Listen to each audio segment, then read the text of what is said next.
нияти ман пок аст. ахотира набурад, бародари азизам, кадомоятон ки бошед влогерҳо,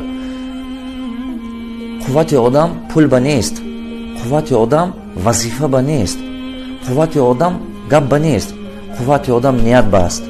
ман ниятам пок аст, барои мана худованд роҳбарӣ мекунад касбу кори ман ба, чунки ман шабу рӯз дар такяи парвардигорам, мана худованд касбу корам ба роҳбарӣ мекунад. ту наметунӣ ки номи ма сиёҳӣ биёрӣ, ту наметунӣ ки мана ганда кунӣ дар назди ҳукумат. ин кора накун, чунки ҳар ки ба душмании халқ равон аст чӯба, зуд бошад ки сари хеш чӯ гирдоб хӯрад. устод Саидо Насафӣ чандин асрои пештин гапа гуфтагиар. ман хизмати халқ ба хизмати худо ҳастам. ту бошӣ ки ба хизмат мекунӣ. ба кадом мақсад то ин кора мекунӣ? ба кадом ният то ин кора мекунӣ? аз ҳукуматдоро ба тамом кардед, ганда карда, акун нисбати моҳо барасид.